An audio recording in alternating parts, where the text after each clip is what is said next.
കർത്താവിൻ്റെ അതിപരിശുദ്ധമായ നാമം ഇന്ന് പകലിലും വാഴ്ത്തപ്പെടുമാറാകട്ടെ. ഇന്ന് നാം സഭായോഗ മധ്യേ വായിച്ച തിരുവചന ഭാഗം അപ്പോസ്തലനായ പൗലോസ് റോമർക്ക് എഴുതിയ ലേഖനം 10-ാം അധ്യായം 1 മുതൽ 21 വരെയുള്ള വാക്യങ്ങളാണ് വായിച്ചത്. അതിൻ്റെ ആദ്യത്തെ 5 വാക്യങ്ങൾ നമുക്ക് നിർത്തി ഒന്ന് വായിക്കാം. സഹോദരന്മാരെ, അവർ രക്ഷിക്കപ്പെടണമെന്ന് തന്നെ എൻ്റെ ഹൃദയവാഞ്ചയും അവർക്ക് വേണ്ടി ദൈവത്തോടുള്ള യാചനയുമാകുന്നു. അവർ പരിജ്ഞാന പ്രകാരമല്ലെങ്കിലും ദൈവത്തെ സംബന്ധിച്ച് എരിവുള്ളവർ എന്ന് ഞാൻ അവർക്ക് സാക്ഷ്യം പറയുന്നു. അവർ ദൈവത്തിന്റെ നീതി അറിയാതെ സ്വന്തം നീതി സ്ഥാപിപ്പിപ്പാൻ അന്വേഷിച്ചുകൊണ്ട് ദൈവത്തിന്റെ നീതിക്ക് കീഴ്പ്പെട്ടില്ല. വിശ്വസിക്കുന്ന ഏവരും നീതി ലഭിപ്പാൻ ക്രിസ്തു ന്യായപ്രമാണത്തിന്റെ അവസാനമാകുന്നു. ഇവിടെ അപ്പോസ്തലനായ പൗലോസ് സ്വന്തം ജനമായ യഹൂദന്മാരെ കുറിച്ച് പറയുകയാണ്. ഇപ്പോൾ പൗലോസ് പ്രസംഗിക്കുന്ന സുവിശേഷം എന്താണ്? മറഞ്ഞിരുന്നൊരു മാർമിക സത്യം പൗലോസിന് ദൈവം വെളിപ്പെടുത്തി കൊടുത്തു. യഹൂദ പാരമ്പര്യത്തിൽ നിന്നും അല്ലെങ്കിൽ യഹൂദ വിശ്വാസത്തിൽ നിന്നും ന്യായപ്രമാണത്തിൻ്റെ കീഴിൽ നിന്നും മാറ്റിക്കൊണ്ട് ദൈവം തനതായി കൊടുത്തൊരു സുവിശേഷത്തിൻ്റെ ശുശ്രൂഷകനായി പൗലോസ് ഇവിടെ ആയിരിക്കുകയാണ്. എന്നിട്ട് പറയുകയാണ്, സഹോദരന്മാരെ, എൻ്റെ സ്വന്തം ജനം എന്ന് പറയുന്ന ഇസ്രായേൽ എല്ലാവരും രക്ഷിക്കപ്പെടണമെന്നാണ് എൻ്റെ ആഗ്രഹം. പക്ഷേ അതിനൊരു തടസ്സമായി നിൽക്കുന്നൊരു ഘടകത്തെക്കുറിച്ച് പൗലോസ് പറയുന്നത് ഇങ്ങനെയാണ്: അവർ പരിജ്ഞാനപ്രകാരമല്ലെങ്കിലും ദൈവത്തെ സംബന്ധിച്ച് എരിവുള്ളവർ എന്ന് ഞാൻ അവർക്ക് സാക്ഷ്യം പറയുന്നു. എന്ന് പറഞ്ഞാൽ ദൈവത്തെക്കുറിച്ച് വളരെ തീഷ്ണതയുള്ളവരാണ് അവർ. എന്നിട്ട് പൗലോസ് പറയുകയാണ്, ആ തീഷ്ണത ശരിയായൊരു അറിവിൻ്റെ അടിസ്ഥാനത്തിലൊന്നുമല്ല. അല്ലേ, നമുക്ക് ചുറ്റുമുള്ള മതഭക്തർ അനേകരുണ്ടല്ലേ. അവർ ദൈവം എന്ന് പറഞ്ഞാൽ മരിക്കവൻ വരെ തയ്യാറാ. കഴിഞ്ഞ ദിവസം ഞാൻ പത്രത്തിൽ വായിക്കാനിടയായിത്തീർന്നു, എനിക്കൊരു ജോലി തന്നാൽ ആ ദൈവത്തിന് വേണ്ടി എന്നെ തന്നെ ബലിയർപ്പിച്ചേക്കാം എന്ന് പറഞ്ഞുകൊണ്ട് ഗവൺമെന്റ് ജോലി കിട്ടിയ ദിവസം തന്നെ അദ്ദേഹം ആത്മഹത്യ ചെയ്ത് അദ്ദേഹം ആർക്കാണോ നേർന്നത് ആ നേർച്ച നേർന്ന ദൈവത്തിന് തന്നെ കൊടുത്ത ഒരു സംഭവം നമ്മൾ വായിക്കാനിടയായിത്തീർന്നു. ദൈവത്തെക്കുറിച്ച് വളരെ എരിവ. ദൈവത്തോട് പറഞ്ഞ വാക്ക് നിവർത്തിക്കുവാൻ വേണമെങ്കിൽ നമ്മുടെ കവളിൽ ശൂലം കുത്തുവാനും കിടന്നുരുളുവാനും അല്ലെങ്കിൽ മല കയറുവാനും അല്ലെങ്കിൽ തീർത്ഥാടനം നടത്തുവാനും എത്ര പണം മുടക്കുവാനും തൽപരരായ ആളുകളുണ്ട്. കാരണം എന്താ? ദൈവത്തെക്കുറിച്ച് വളരെ തീഷ്ണതയാ. പൗലോസ് പറയുകയാണ്, തൻ്റെ ജനം രക്ഷിക്കപ്പെടണമെന്നാണ് എൻ്റെ ആഗ്രഹം. പക്ഷേ ഇവരെന്താണ് ചെയ്യുന്നത്? തങ്ങളുടെ തന്നെ നീതി സ്ഥാപിക്കുവാൻ നോക്കുന്നത് കൊണ്ട് ദൈവനീതിക്ക് അവർക്ക് കീഴ്പ്പെടുവാൻ കഴിയുന്നില്ല. ഏതൊരു മനുഷ്യനും എനിക്ക് എൻ്റെതായൊരു നീതി ഉണ്ടല്ലേ, അല്ലേ? ഞങ്ങൾ ജനിച്ചു വളർന്ന ചുറ്റുപാട് ഇങ്ങനെയാണ്, ഞങ്ങളെ കാരണവന്മാർ പഠിപ്പിച്ചത് ഇങ്ങനെയാണ്, ഞങ്ങളുടെ സമൂഹം ഇങ്ങനെയാണ്, ഞങ്ങളുടെ നേതാക്കന്മാർ പഠിപ്പിച്ചത് ഇങ്ങനെയാണ്, അതുകൊണ്ട് ഞങ്ങൾ ഇങ്ങനെ ചെയ്യൂ. അതാണ് സ്വയം നീതി. ഇങ്ങനെ ഞാൻ പിടിച്ച മുയലിന് 4 കൊമ്പ് എന്ന് പറഞ്ഞിരിക്കുന്നവരെ കുറിച്ച് പൗലോസ് പറയുകയാണ്. അവർക്ക് വളരെ തീഷ്ണതയാണ്, പക്ഷേ ശരിയായ അറിവിന്റെ അടിസ്ഥാനത്തിലല്ല. താഴേക്ക് പറയുമ്പോൾ 5-ാം വാക്യത്തിൽ പറയുകയാണ്, ന്യായപ്രമാണത്താലുള്ള നീതി സംബന്ധിച്ച് അത് ചെയ്ത മനുഷ്യൻ അതിനാൽ ജീവിക്കും.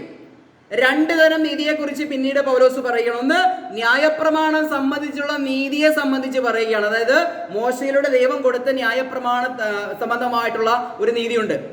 ആ ന്യായപ്രമാണം മുഴുവനും അനുസരിച്ചാൽ അവർ നീതിയുള്ളവരായി തീർന്ന് അങ്ങനെ നീതിമാന്മാരുടെ കൂട്ടത്തിൽ എണ്ണപ്പെടും. എന്നാൽ പൗലോസ് പറയുകയാണ്, ഇപ്പോൾ താൻ പ്രസംഗിക്കുന്ന കൃപയുടെ സുവിശേഷത്തിന്റെ നീതി എങ്ങനെയാണ്? താഴേക്കുള്ള 6-ാം വാക്യത്തിൽ വായിക്കുകയാണ്, വിശ്വാസത്താലുള്ള നീതിയോ ഇവണ്ണം പറയുന്നു. വിശ്വാസത്താലുള്ള നീതിയോ ഇവണ്ണം പറയുന്നു. ക്രിസ്തുവിനെ ഇറക്കണമെന്ന് വിചാരിച്ച് ആർ സ്വർഗത്തിൽ കയറും എന്നോ, ക്രിസ്തുവിനെ മരിച്ചവരുടെ ഇടയിൽ നിന്ന് കയറ്റണമെന്ന് വിചാരിച്ച് ആർ പാതാളത്തിൽ ഇറങ്ങുമെന്നോ നിന്റെ ഹൃദയത്തിൽ പറയരുത്. Price the Lord. ഇവിടെ പൗലോസ് പറയുകയാണ്, ന്യായപ്രമാണം സംബന്ധിച്ചുള്ള നീതിയെക്കുറിച്ച് മോശ പറയുകയാണ്, അത് ചെയ്യുന്നവൻ അതിനാൽ ജീവിക്കും. പ്രവർത്തിക്കണം. തന്റെ രക്ഷയ്ക്ക് വേണ്ടി ന്യായപ്രമാണം പറഞ്ഞിരിക്കുന്ന സകല കൽപ്പനകളും പാലിക്കണം. അതിൽ ഒന്നിൽ തെറ്റിയാൽ എല്ലാത്തിലും തെറ്റും. നമുക്കറിയാം, 2003 വരെയുള്ള കാലഘട്ടങ്ങളിൽ SSLC പരീക്ഷ, അതായത് 210 മാർക്ക് വേണം ജയിക്കാൻ. അറ്റ്ലീസ്റ്റ് ഒരു വിഷയത്തിന് 10 മാർക്കെങ്കിലും വേണം, എന്നാലാണ് പാസ് മാർക്ക് കിട്ടുകയുള്ളൂ. പക്ഷേ എല്ലാ വിഷയത്തിനും 50-ൽ 50-ഉം ഒരു വിഷയത്തിന് മാത്രം 50-ൽ 9-ഉം വാങ്ങിയാൽ അവൻ SSLC പരീക്ഷയ്ക്ക് തോൽക്കും. മനസ്സിലായോ? ഇതാണ് ന്യായപ്രമാണം. ഇനിയിപ്പോ സിസ്റ്റം മാറിയല്ലേ, ആർക്കും തോൽവിയില്ലാതെ എല്ലാവരും ജയിപ്പിച്ചു വിടുക അല്ലേ?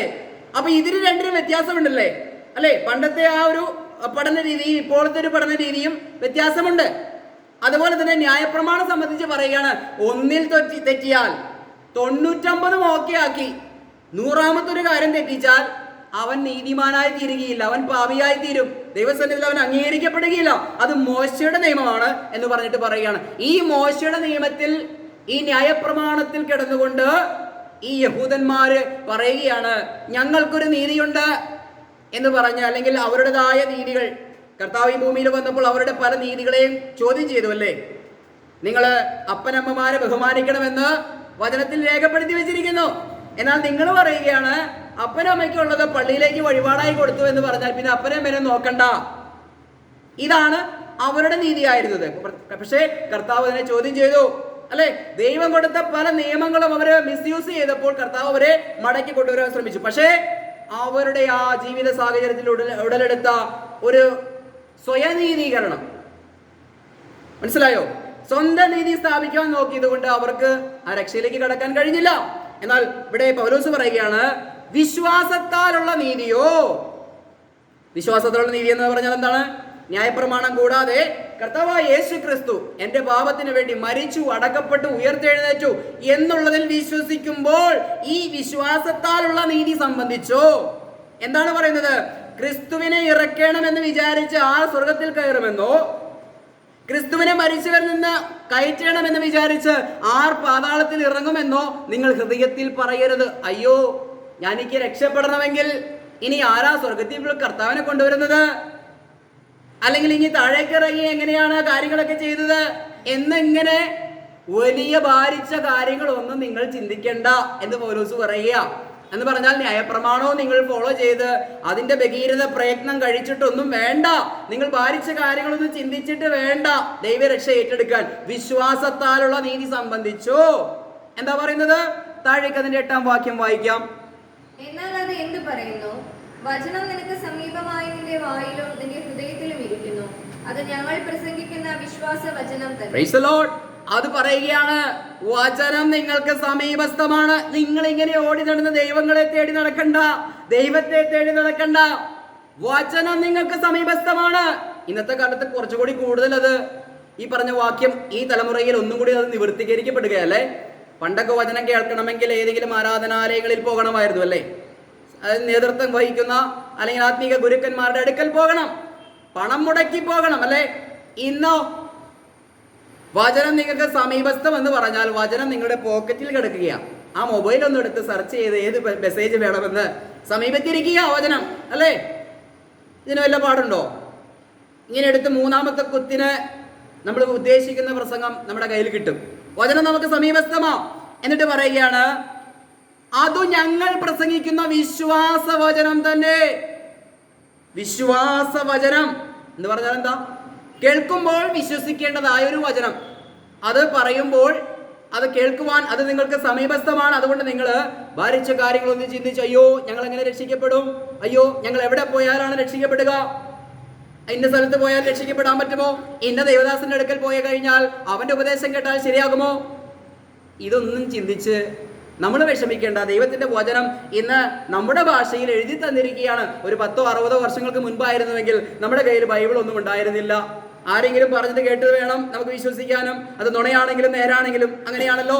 കഴിഞ്ഞ 1500 വർഷത്തോളം 2 കാലഘട്ടങ്ങളിലൂടെ സഭ കടന്നുപോയി. അന്ന് ഏതെങ്കിലും ഒരു മതപുരോഹിതൻ പറയുന്നതാണ് വേദവാക്യമായിരുന്നത്. എന്നാൽ ദൈവവചനം അന്ത്യകാലത്തോടെടുത്തപ്പോൾ 800 കോടി ജനമുള്ള ഈ ലോകത്തോട് സുവിശേഷം അറിയിക്കുമ്പോൾ ഇതാ വചനം സമീപസ്ഥമായിരിക്കുന്നു. ആരും ചിന്തിക്കേണ്ട അയ്യോ ഞങ്ങൾക്ക് രക്ഷ തരുവാൻ ഇനി ക്രിസ്തുവിനെ മുകളിൽ നിന്ന് ഇറക്കണമല്ലോ എന്ന് ചിന്തിക്കേണ്ട. വചനം സമീപസ്ഥമാണ്. അത് ഏത് വചനമോ? ന്യായപ്രമാണത്താൽ മോശയ്ക്ക് കൊടുത്ത വചനത്തിന്റെ കാര്യമാണോ ഇവിടെ പറയുന്നത്? അല്ല. പൗലോസ് അപ്പോസ്തലനിലൂടെ ദൈവം സകല മാനവകുലത്തിനും വേണ്ടി നൽകപ്പെട്ട കൃപയുടെ സുവിശേഷം, പ്രവൃത്തി കൂടാതെ വിശ്വാസത്താൽ രക്ഷിക്കപ്പെടാൻ കഴിയുന്ന, ഇവിടെ പറയുന്നു അതു ഞങ്ങൾ പ്രസംഗിക്കുന്ന വിശ്വാസ വചനം തന്നെ. 9ാം വാക്യം വായിക്കുകയാണ്. യേശുവിനെ കർത്താവെന്ന് വായ്കൊണ്ട് ഏറ്റുപറയുകയും ദൈവം അവനെ മരിച്ചവരിൽ നിന്ന് ഉയർത്തെഴുന്നേൽപ്പിച്ചു എന്ന് ഹൃദയം കൊണ്ട് വിശ്വസിക്കുകയും ചെയ്താൽ നീ രക്ഷിക്കപ്പെടും. Price the Lord. ഒരുവൻ രക്ഷിക്കപ്പെടുവാനുള്ള മാർഗത്തെ കുറിച്ച് പൗലോസ് എന്ത് പറയുകയാണ്? ഈ ലോകത്തുള്ള മനുഷ്യർ രക്ഷിക്കപ്പെടുവാൻ വേണ്ടി പലതും ചെയ്യുന്നത് പോലെ എന്തെങ്കിലുമൊക്കെ ചെയ്ത് കാണിച്ചു കൂട്ടണമെന്നാണോ പറയുന്നത്? അതോ കർത്താവായ യേശു ക്രിസ്തുവിനെ കർത്താവെന്ന് വിശ്വസിക്കുകയും ഏറ്റുപറയുകയും ചെയ്താൽ നീ രക്ഷ പ്രാപിക്കുമെന്ന് പറയുകയാണ്. നമ്മുടെ ഹൃദയം കൊണ്ട് അത് വിശ്വസിക്കുകയും അത് ഏറ്റുപറയുകയും ചെയ്യുമ്പോൾ, അത് വിശ്വസിച്ച് അതിൻ്റെ ആ പൂർണ്ണതയിലേക്ക് നമ്മൾ നടക്കുമ്പോൾ, അതിനെ ഉള്ളതുപോലെ ഏറ്റെടുക്കുമ്പോൾ നമുക്കിവിടെ സൗജന്യമായ ഒരു രക്ഷ കൈവരികയാണ്. താഴേക്ക് വായിക്കാം. ഹൃദയം കൊണ്ട് നീതിക്കായി വിശ്വസിക്കുകയും വായ് കൊണ്ട് രക്ഷയ്ക്കായി ഏറ്റുപറയുകയും ചെയ്യുന്നു. Price the Lord. താഴേക്ക് വായിക്കാം 11-ാം വാക്യം. അവനിൽ വിശ്വസിക്കുന്നവൻ ഒരുത്തനും ലജ്ജിച്ചു പോകയില്ല എന്ന് തിരുവെഴുത്തിൽ അരുളി ചെയ്യുന്നുവല്ലോ. Praise the lord. 12-ാം വാക്യം. യഹൂദനെന്നും യവനനെന്നും വ്യത്യാസമില്ല, എല്ലാവർക്കും കർത്താവ് ഒരുവൻ തന്നെ. അവൻ തന്നെ വിളിച്ചപേക്ഷിക്കുന്ന എല്ലാവർക്കും നൽകുവാൻ തക്കവണ്ണം സമ്പന്നനാകുന്നു. Price the Lord. ഇവിടെ പ്രിയമുള്ളവരെ, ന്യായപ്രമാണ സംബന്ധമായിട്ടുള്ള മോശയുടെ നിയമപ്രകാരമുള്ള നീതിയെക്കുറിച്ചും അതിനുശേഷം നിലവിൽ വന്ന കൃപയുടെ സുവിശേഷം എന്ന് പറയുന്ന വിശ്വാസത്താലുള്ള നീതി സംബന്ധമായും പൗലോസ് ഇങ്ങനെ പറയുമ്പോൾ, ഒത്തിരി പഴയ നിയമ കോട്ടിങ്ങുകളെ എടുത്തുകൊണ്ട് പൗലോസ് ഇവിടെ തന്നെ ഇപ്പോൾ ഏൽപ്പിച്ച സുവിശേഷ പ്രകാരമുള്ള പ്രത്യാശയിലേക്ക് മനുഷ്യർ നടത്തുന്നതായി നമുക്ക് കാണാൻ സാധിക്കുന്നുണ്ട്, അല്ലെ? പഴയ നിയമത്തിൽ നിന്ന് ഒത്തിരി കാര്യങ്ങൾ പറയുകയാണ്. അവനിൽ വിശ്വസിക്കുന്നവൻ ഒരുത്തനും ലജ്ജിച്ചു പോവുകയില്ല എന്ന് തിരുവെഴുത്തിൽ അരുളി ചെയ്തിട്ടുണ്ടല്ലോ.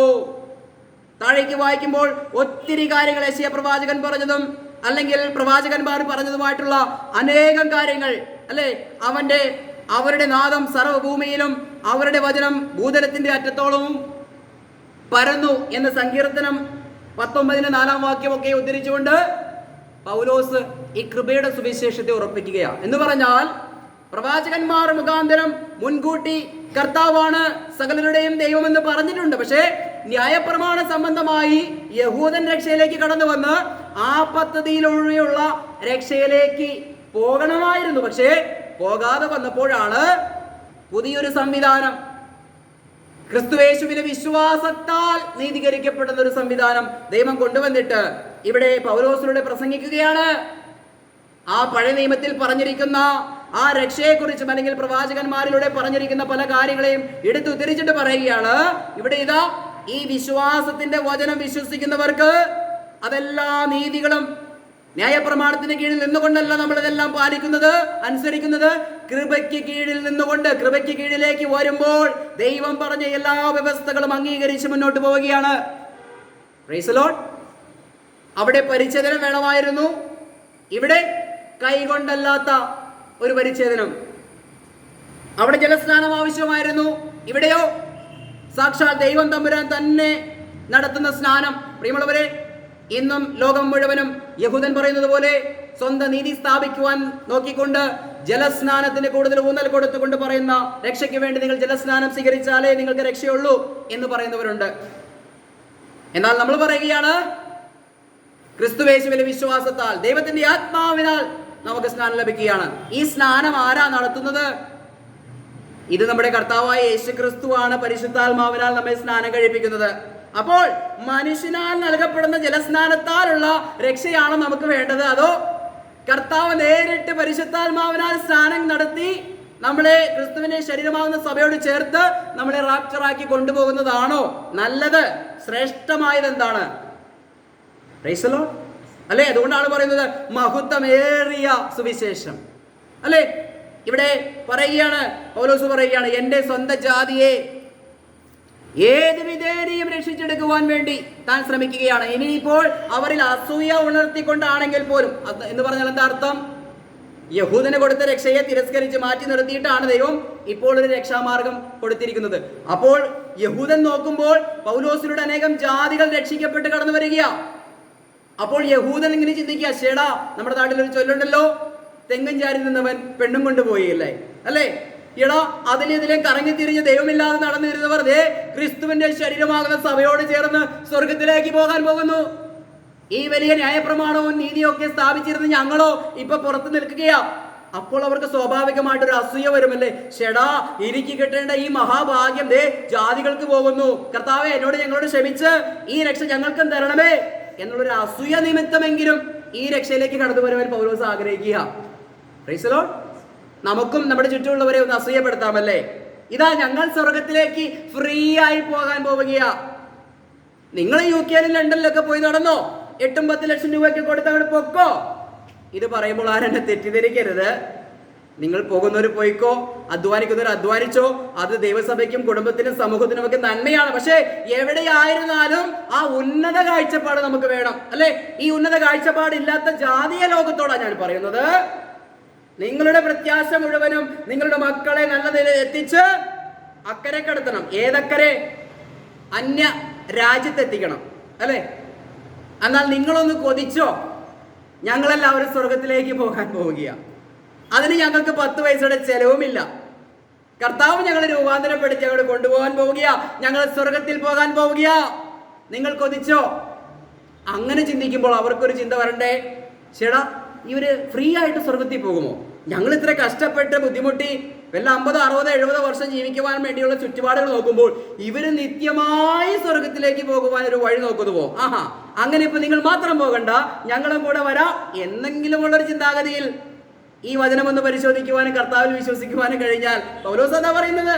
എന്റെ സ്വന്തം ജനത്തെ ഞാൻ അസൂയപ്പെടുത്തും. അത് ദൈവത്തിന്റെ വചനത്തിലും പറയുന്നുണ്ട്, പൗലോസ് അത് എടുത്ത് പറയുന്നുമുണ്ട്. നമുക്കത് 1-2 വാക്യങ്ങൾ വായിക്കാം. 19-ാം വാക്യം മുതൽ. എന്നാൽ ഇസ്രായേൽ ഗ്രഹിച്ചില്ലയോ എന്ന് ഞാൻ ചോദിക്കുന്നു. ജനമല്ലാത്തവരെ കൊണ്ട് ഞാൻ നിങ്ങൾക്ക് എരിവ് വരുത്തും, മൂഢജാതിയെ കൊണ്ട് നിങ്ങൾക്ക് കോപം ജനിപ്പിക്കും എന്ന് ഒന്നാമത് മോശ പറയുന്നു. Price the Lord. ഇവിടെ എന്താ പറയുന്നത്? ഒന്നാമത് മോശ ഒരു കാര്യം പറയുക. എന്താ പറയുന്നത്? മോശ പറഞ്ഞു വെച്ച കാര്യം ഇവിടെ നിവർത്തീകരിക്കപ്പെടുമ്പോൾ പൗലോസ് അതെടുത്ത് പറയുക. കണ്ടില്ലേ, ഇവിടെ മോശ പറഞ്ഞിരിക്കുക. എന്താണ് പറഞ്ഞിരിക്കുന്നത്? ഒരു ജനമല്ലാത്തതിനെ കൊണ്ട് ഞാൻ നിങ്ങൾക്ക് എരിവ് വരുത്തും. എന്നിട്ട് പറയുകയാണ്, മൂഢജാതിയെ കൊണ്ട് നിങ്ങൾക്ക് കോപം ജനിപ്പിക്കും. ഇന്ന് ഒന്നുമില്ലാത്ത നമ്മളാ ഈ സുവിശേഷം പറയുന്നത്, അല്ലേ? ഒരു യഹൂദന്റെ മുൻപിൽ ഒരു ജാതീയരെ വെച്ച് കമ്പയർ ചെയ്യുമ്പോൾ ലോകപരമായി ആടും ആനയും തമ്മിലുള്ള വ്യത്യാസമുണ്ട്, യഹൂദനും ജാതിയും. കാരണം അവർക്ക് ദൈവം ബുദ്ധിയും കഴിവും പ്രാപ്തിയും ലോകത്തെ ഏറ്റവും കൂടുതൽ നോബൽ സമ്മാനങ്ങളും കണ്ടുപിടുത്തങ്ങളും ഒക്കെ ഈ ബുദ്ധി ഉപയോഗിച്ച് അവരാ ചെയ്തിരിക്കുന്നത് ഈ ലോകപരമായി. എന്നാൽ അങ്ങ് സ്വർഗത്തിലേക്ക് പോകുന്ന ശുശ്രൂഷ ഏൽപ്പിച്ചിരിക്കുന്ന ആരാരെയാ? ഒരു മൂഢജാതി, ഒരു ജനമല്ലാത്തതിനെ കൊണ്ട്, ഒരു നിസ്സാരമായതിനെ കൊണ്ട്. അതാ ഞാൻ പ്രാരംഭത്തിൽ പറഞ്ഞത്, ദൈവം എപ്പോഴും ലാളിത്യം ആഗ്രഹിക്കുന്ന ഒരു ദൈവമാണ്. എപ്പോഴും ലാളിത്യം ആഗ്രഹിക്കുന്ന ഒരു ദൈവമാണ് നമ്മുടെ ദൈവം. പത്രോസിന്റെയും കൂട്ടരുടെയും കാലത്ത് ശ്രേഷ്ഠന്മാർ അനേകരുണ്ടായപ്പോൾ അവരെയൊന്നും തിരഞ്ഞെടുക്കാതെ ഈ മുക്കുവന്മാരെ പിടിച്ചുകൊണ്ട് കർത്താവ് എന്ത് ചെയ്തു? വലിയ പ്രവർത്തികളെ ചെയ്തു, അല്ലേ? ഇന്നും അനേകം ഈ ലോകത്തിലെ എല്ലാ കാര്യങ്ങളും അറിയാവുന്ന അനേകർ ഉള്ളപ്പോൾ ലോകപരമായ വലിയ വിവരമൊന്നും നമുക്കില്ലെങ്കിലും ഈ ആത്മീക കാര്യങ്ങളെ കുറിച്ചുള്ള തിരിച്ചറിവ് ദൈവം നമ്മുടെ കണ്ണുകളെ പ്രകാശിപ്പിച്ചത് കൊണ്ട് നമ്മൾ ഏറ്റവും ഭാഗ്യവാന്മാരായി ഈ ശുശ്രൂഷ ചെയ്യുകയാണ്. ഇവിടെ എന്താ പറഞ്ഞത്? ഒന്നാമത് മോശ പറയുകയാണ്, ഒരു ജനമല്ലാത്തതിനെ കൊണ്ട് നിങ്ങൾ ഞാൻ ലജ്ജിപ്പിക്കും. വലിയ ബുദ്ധിയും കഴിവും ഒന്നുമില്ലാത്തവരെ കൊണ്ട്, ഒരു മൂഢജാതിയെ കൊണ്ട് നിങ്ങളെ ഞാൻ അസൂയപ്പെടുത്തും എന്ന് ദൈവം മോശയിലൂടെ ഒന്നാമത് പറയുക. യെശയ്യാ പ്രവാചകൻ എന്താ പറയുന്നത്? താഴേക്ക് വായിക്കാം. എന്നെ അന്വേഷിക്കാത്തവർ എന്നെ കണ്ടെത്തി, എന്നെ ചോദിക്കാത്തവർക്ക് ഞാൻ പ്രത്യക്ഷനായി എന്ന് ധൈര്യത്തോടെ പറയുന്നു. എന്നെ ചോദിക്കാത്തവർക്ക് അവരുടെ മുന്നിൽ ഞാൻ പ്രത്യക്ഷനായി എന്ന് ധൈര്യത്തോടെ പറയുന്നു. മോശയും യെശയ്യാ പ്രവാചകനും സ്വന്തം ജനത്തിന്റെ ആത്മീക അധപ്പതനം കണ്ടുകൊണ്ട് പറയുക, നിങ്ങൾക്ക് തന്നിരിക്കുന്ന ഈ രക്ഷയുണ്ടല്ലോ, അതിപ്രധാനമായ രക്ഷ നിങ്ങൾ ഏറ്റെടുക്കാതെ കഴിഞ്ഞാൽ മറ്റൊരു കൂട്ടർക്ക്, അല്ലെ, നിങ്ങളിൽ നിന്നെടുത്ത് ഫലം കായ്ക്കുന്നവർക്ക് കൊടുക്കും. അപ്പോൾ നിങ്ങൾ ലജ്ജിക്കുവാനിടയായിത്തീരും. അല്ലെങ്കിൽ എന്ത് ചെയ്യാൻ പറ്റും? അവർ അസൂയ കൊണ്ട് നിറഞ്ഞു കോപാക്രാന്തരായി തീരുവാനിടയായിത്തീരും എന്ന് പ്രവാചകന്മാർ മുൻകൂട്ടി പറഞ്ഞിട്ടുണ്ട്. ഇവിടെ വാസ്തവത്തിൽ ഇതാ പൗലോസ് വെളിപ്പെടുത്തിയ കൃപയുടെ സുവിശേഷത്തിലൂടെ അനേകർ ക്രിസ്തുവിന്റെ രക്ഷയിലേക്ക് കടന്നു പോകുമ്പോൾ ഈ കാഴ്ച കാണുന്ന യഹൂദർ എവിടെ പൗലോസിനെ കണ്ടാലും കല്ലെറിഞ്ഞു കൊടുക്കുക. ഒരു പ്രാവശ്യം വളഞ്ഞിട്ട് കല്ലെറിഞ്ഞു കൊന്നു. ആ സന്ദർഭത്തിൽ ആ 3-ാം സ്വർഗം വരെ പൗലോസ് എടുക്കപ്പെട്ടത്. എന്നാൽ ചുറ്റും കൂടി നിന്ന് ദൈവത്തിന്റെ ഭക്തന്മാർ പ്രാർത്ഥിച്ചപ്പോൾ വീണ്ടും പൗലോസ് എഴുന്നേറ്റ് അടുത്ത പട്ടണങ്ങളിലേക്കും സുവിശേഷം പറയാൻ പോയി, അല്ലെ? ആ ഭക്തന്റെ ജീവിതത്തിൽ വന്ന ആ ഒരു മരണത്തിന്റെ വക്ക് പോലും ദൈവം ഒരു മഹത്വമുള്ള ശുശ്രൂഷയിലേക്ക് അദ്ദേഹത്തെ നയിക്കുവാനിടയായി തീർന്നു. Price the Lord. താഴേക്ക് വായിക്കാം. ഇസ്രായേലിനെ കുറിച്ചോ അനുസരിക്കാത്തതും മറുത്തു പറയുന്നതുമായ ജനത്തിങ്കിലേക്ക് ഞാൻ ഇടവിടാതെ കൈനീട്ടി എന്ന് അവൻ പറയുന്നു. Price the Lord. ഇസ്രായേലിനെ കുറിച്ച് ദൈവം പറയുകയാണ്, പൗലോസ് പറയുകയാണ്. ഇസ്രായേലിനെ കുറിച്ചോ ദൈവം എന്താ പറയുന്നത്? ദൈവം ഒരു ദിവസം മുഴുവനും കരങ്ങൾ നീട്ടിപ്പിടിച്ചു, മക്കളെ വാ എന്ന് പറഞ്ഞു. പക്ഷേ ഈ മറുത്തു നിൽക്കുന്ന ജനം അത് സ്വീകരിച്ചില്ല. മനസ്സിലായോ? ഈ യഹൂദൻ ഈ രക്ഷയെ തള്ളിക്കളഞ്ഞപ്പോൾ ജാതീയർക്ക്, നമ്മളെ പോലുള്ളവർക്ക് രക്ഷ കൈവന്നു എന്നുള്ളത് പൗലോസ് സവിസ്തരം വിസ്തരിക്കുകയാണ്. തുടർന്ന് അതിന്റെ 11-ാം അധ്യായത്തിന്റെ 1-ാം വാക്യത്തിൽ പറയുന്നുണ്ട്, എന്നാൽ ദൈവം സ്വന്തം ജനത്തെ തള്ളിക്കളഞ്ഞുവോ എന്ന് ഞാൻ ചോദിക്കുന്നു. ഒരു നാളുമില്ല.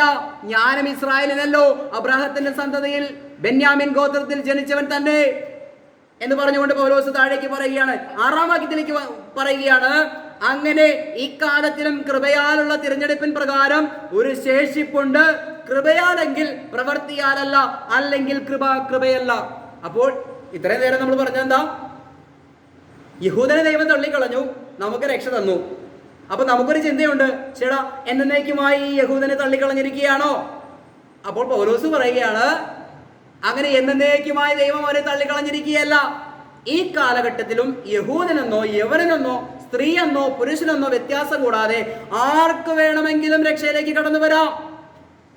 അത് കൃപയാലാണ്, അത് പ്രവൃത്തിയാലല്ല എന്ന് പൗലോസ് പറയുക. നേരത്തെ എന്താ പറഞ്ഞത്? ന്യായപ്രമാണം സംബന്ധിച്ചുള്ള നീതിയോ അത് ചെയ്യുന്നവൻ അതിനാൽ ജീവിക്കും. എന്നാൽ ഇവിടെ എന്താ പൗലോസ് വീണ്ടും പറയുന്നത്? ഏത് നീതിയെ കുറിച്ചാണ് പറയുന്നത്? വിശ്വാസത്താലുള്ള നീതിയോ. ഒരു ഭഗീരഥ പ്രയത്നവും കഴിക്കണ്ട, നിങ്ങൾ എന്തെങ്കിലും ചെയ്തതുകൊണ്ടല്ല, അത് വിശ്വസിച്ചത് കൊണ്ടാണ് നിങ്ങൾക്ക് രക്ഷ കൈവന്നത്. ആ രക്ഷയിലേക്ക് പൗലോസ് പറയുകയാണ്, ഞാൻ അബ്രാഹത്തിന്റെ സന്തതിയായിരുന്നു, 8-ാം നാളിൽ പരിച്ഛേദനപ്പെട്ടവനായിരുന്നു, ഞാൻ ബെന്യാമിൻ ഗോത്രക്കാരനായിരുന്നു എന്ന് പറഞ്ഞാൽ ആദ്യത്തെ രാജാവായ ശൗൽ രാജാവ് ബെഞ്ചമിൻ ഗോത്രക്കാരനാ. അപ്പോൾ അവനൊരു അഭിമാനിക്കാൻ ഒരു വകുപ്പ് കൂടിയുണ്ട്, ഞാൻ ബെഞ്ചമിൻ ഗോത്രക്കാരനാ. നമുക്കും ഇങ്ങനെ പല നിലകളിൽ അഭിമാനം പറയാറുണ്ടല്ലേ? കഞ്ഞി കുടിക്കാൻ വകയില്ലെങ്കിലും ചിലരൊക്കെ പറഞ്ഞു കേട്ടിട്ടില്ലേ, ഞാൻ പണ്ട് ആനപ്പുറത്തിരുന്നവരാണ്. ആനപ്പുറത്തിരുന്നോട്ടെ, കുഴപ്പമില്ല, ഇരിക്കാൻ സൗകര്യം ഉണ്ടെങ്കിൽ ഇരുന്നോട്ടെ.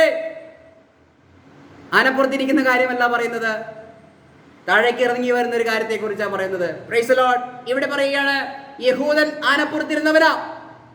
എന്നാൽ പറയുകയാണ് ഈ ആനപ്പുറത്തിരിക്കുന്ന തഴമ്പൊക്കെ അവിടെ വെച്ചിട്ട് താഴേക്ക് വന്ന് കൃപയാലുള്ള രക്ഷ യഹൂദനും ഏറ്റെടുക്കാം, ജാതികൾക്കും ഏറ്റെടുക്കാം. അത് പൂർണ്ണമായി കഴിയുമ്പോഴാണ് കർത്താവ് തന്റെ സഭയെ ചേർക്കുന്നത്. പൗലോസ് വീണ്ടും പറയുകയാണ്, 11-25 വാക്യത്തിൽ പറയുകയാണ്, സഹോദരന്മാരെ നിങ്ങൾ ബുദ്ധിമാന്മാരാണെന്ന് നിങ്ങൾക്ക് തന്നെ തോന്നാതിരിപ്പാൻ ശ്രദ്ധിച്ചു കൊള്ളണം. അതെന്താ? ഇതൊക്കെ കേൾക്കുമ്പോൾ നമ്മളെന്തോ വലിയ ആൾക്കാരായിട്ട് നമുക്ക് തോന്നുന്നല്ലേ?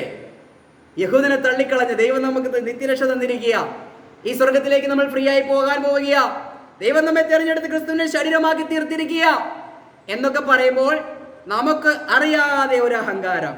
അപ്പോൾ ഈ അഹങ്കാരികളോട് വീണ്ടും ദൈവത്തിന്റെ പരിശുദ്ധാത്മാവ് പറയുകയാണ്, പൗലോസിനോട് പറയുകയാണ്, സഹോദരന്മാരെ നിങ്ങൾ ബുദ്ധിമാന്മാരാണെന്ന് നിങ്ങൾക്ക് തന്നെ തോന്നാതിരിപ്പാൻ ഈ രഹസ്യം അറിയാതിരിക്കരുത് എന്ന് ഞാൻ ആഗ്രഹിക്കുന്നു. ജാതികളുടെ പൂർണ്ണസംഖ്യ ചേരുവോളം ഇസ്രായേൽ അംശമായി കാഠിന്യം ഭവിച്ചിരിക്കുന്നു. കാര്യങ്ങൾ മനസ്സിലായല്ലോ? കൂടെ കൂടെ നമ്മൾ പറയുന്നതാണ്. എന്നാൽ പ്രിയമുള്ളവരെ, ഈ മെസ്സേജിന്റെ ഒരു തലക്കെട്ട് ഞാൻ കൊടുത്തപ്പോൾ ചിന്തിച്ചപ്പോൾ 2 തരം യഹൂദനും 2 തരം ജാതികളെയും നമുക്ക് കാണാൻ സാധിക്കുന്നു. അതുകൊണ്ട് 2 തരം യഹൂദനും 2 തരം ജാതികളും അതിന് ഏതൊക്കെയാണ്? ഒന്ന്, ദൈവത്തെ അംഗീകരിച്ച യഹൂദന്മാർ. രണ്ടാമത്തെ കൂട്ടർ ദൈവത്തെ തിരസ്കരിച്ച യഹൂദന്മാർ. അത് ആ കാലഘട്ടത്തിലുമുണ്ട്, ഈ കാലഘട്ടത്തിലുമുണ്ട്. രണ്ടാമത്തെ കൂട്ടം ജാതികൾ എന്ന് പറയുമ്പോൾ ദൈവത്തെ അംഗീകരിച്ച ജാതികളും ദൈവത്തെ തിരസ്കരിക്കുന്ന ജാതികളും. ഇന്നത്തെ അവസ്ഥ ഒന്ന് എടുക്കാം. ഇന്ന് സുവിശേഷം പറയുമ്പോൾ സുവിശേഷ വിരോധികളായി എഴുന്നേൽക്കുന്നത് അങ്ങ് ഇസ്രായേലിൽ നിന്ന് യഹൂദന്മാർ വന്നിട്ടാണോ സുവിശേഷം പറയുന്നവരെ അടിച്ച് പുറത്താക്കുന്നത്? ഒരിക്കലുമല്ല. ജാതീയ ലോകം തന്നെയാണ് ഈ സുവിശേഷം. ജാതികളായി നമ്മൾ സുവിശേഷം പറയുമ്പോൾ നമ്മളെ പോലെ തന്നെ രക്ഷയിലേക്ക് കടന്നു വരേണ്ട ആ ജാതീയ ലോകം തന്നെ ഈ സുവിശേഷത്തെ തിരസ്കരിക്കുക. അനേകം വാക്യങ്ങളും പശ്ചാത്തലങ്ങളും സന്ദർഭങ്ങളും ഒക്കെ ഉണ്ട്. പരിശോധിക്കാൻ ആഗ്രഹിക്കുന്നവർക്ക് മാത്രം അതൊന്ന് പരിശോധിക്കാം. വായിക്കേണ്ട അപ്പോസ്തല പ്രവൃത്തി 17-ാം അധ്യായത്തിന്റെ 26 മുതൽ 28 വാക്യങ്ങൾ വായിച്ചു കൊള്ളുക. അപ്പോൾ തന്നെ റോമാലേഖനം 1-19 മുതൽ 20 വരെയുള്ള വാക്യങ്ങൾ വായിക്കുക. അപ്പോൾ തന്നെ ദാനിയേൽ പ്രവാചകന്റെ പുസ്തകം 4-ാം അധ്യായത്തിന്റെ 1 മുതൽ 3 വരെയുള്ള വാക്യങ്ങൾ വായിക്കുക. ഇവിടേക്ക് നമുക്കറിയാം, മനുഷ്യർക്ക് ഒഴിവ് കഴിവില്ലാതെ വണ്ണം ദൈവം എല്ലാവരോടും ഇടപെടുകയാ. മനുഷ്യന് ഒഴിവ് കഴിവില്ല. അയ്യോ കർത്താവേ, അങ്ങയെക്കുറിച്ച് എനിക്ക് അറിയില്ലായിരുന്നു എന്ന് പറയുവാൻ ദൈവം ആരെയും അനുവദിക്കുന്നില്ല. ഏതെങ്കിലും വിധേന എപ്പോഴെങ്കിലും ദൈവത്തെ കണ്ടെത്തുവാൻ അവസരം കൊടുത്തിട്ടുണ്ട്. അത് നബൂഖദ്നേസർ രാജാവായാലും അദ്ദേഹം എഴുതി പ്രസിദ്ധീകരിക്കുന്ന ഒരു കത്തുണ്ട്. അല്ലയോ സകല ഭൂവാസികളുമായുള്ളവരെ, സ്വർഗത്തിലെ ദൈവം ജീവിക്കുന്നുവെന്നും ആ ദൈവത്തിന്റെ അരുളപ്പാടുകൾ ഞാൻ ഗ്രഹിച്ചിട്ട് നിങ്ങൾക്ക് എഴുതുന്നു എന്ന് പറഞ്ഞിട്ട് ഈ സർവശക്തനായ ദൈവത്തെ മഹത്വപ്പെടുത്തി അദ്ദേഹം എഴുത്തെഴുതുന്നുണ്ട് ചുറ്റുമുള്ള രാജ്യങ്ങൾക്ക്, ഇങ്ങനൊരു ദൈവം ജീവിക്കുന്നു എന്ന് പറഞ്ഞുകൊണ്ട്. അല്ലെങ്കിൽ അപ്പോസ്തല പ്രവൃത്തിയിലേക്ക് വരുമ്പോൾ 17-26 മുതലുള്ള വാക്യങ്ങൾ വായിക്കുമ്പോൾ, ദൈവത്തെ അന്വേഷിച്ച് തപ്പി നോക്കി കണ്ടുപിടിക്കാൻ കഴിയുമോ എന്ന് കരുതി അവർക്ക് ജീവിത സാഹചര്യങ്ങൾ ദൈവം കൊടുത്തു. അതാത് സാഹചര്യങ്ങളിൽ ദൈവത്തെ അന്വേഷിക്കുവാനും ഒരു മനുഷ്യന് ദൈവം അവസരം കൊടുക്കുകയാണ്. റോമാലേഖനം വായിക്കുകയാണ്, 1:19-20 വാക്യത്തിൽ വായിക്കുകയാണ്, ദൈവത്തിന്റെ മുൻപിൽ ഒരു മനുഷ്യർക്കും ഒഴിവ് കഴിവില്ല, പ്രതിവാദമില്ല എന്നാണ് ദൈവത്തിന്റെ വചനത്തിൽ പറയുന്നത്. എന്ന് പറഞ്ഞാൽ ദൈവത്തെ അറിയില്ലല്ലോ, അയ്യോ ദൈവമേ എനിക്ക് അറിയാൻ പാടുണ്ടായിരുന്നില്ല എന്നുള്ളൊരു വാദം ഉന്നയിച്ച്, ഒരു പ്രതിവാദം ഉന്നയിച്ച് ആർക്കും ദൈവസന്നിധിയിൽ പോയി നിൽക്കാൻ കഴിയുകയില്ല. അതാണ് പൗലോസ് പറഞ്ഞത്. നമ്മൾ ഭഗീരഥ പ്രയത്നമൊന്നും കഴിക്കണ്ട. ദൈവത്തിന്റെ വചനം നമുക്ക് സമീപസ്ഥമാണ്. അത് വിശ്വസിക്കുവാനും ഏറ്റെടുക്കുവാനും നിങ്ങൾക്ക് കഴിഞ്ഞാൽ, വ്യക്തിപരമായി എനിക്ക് കഴിഞ്ഞാൽ, എനിക്ക് ആ രക്ഷയിലേക്ക് കടക്കാം. മറ്റൊരു മനുഷ്യന്റെ സഹായം പോലും നമുക്ക് നിത്യജീവനോടുള്ള ബന്ധത്തിൽ ആവശ്യമില്ല. മനസ്സിലായോ? അത് കൃപയുടെ സുവിശേഷത്തിൽ മാത്രമേ ഉള്ളൂ. ഞാൻ വിശ്വസിച്ചാൽ എനിക്ക് രക്ഷയാ. എന്നാൽ കൃപയുടെ സുവിശേഷം അല്ലാതെ മറ്റുള്ള മാർഗങ്ങളിൽ വിശ്വസിക്കുന്നവർക്കോ ഒരു കാർമികന്റെ ആവശ്യം കൂടി ആവശ്യം വരികയാ രക്ഷിക്കപ്പെടുവാൻ. അതുപോലും ദൈവം ഇവിടെ, അതായത് ഒരു മനുഷ്യനെ ആശ്രയിച്ചിട്ട് പോലും വേണ്ട നമുക്ക് രക്ഷിക്കപ്പെടാൻ.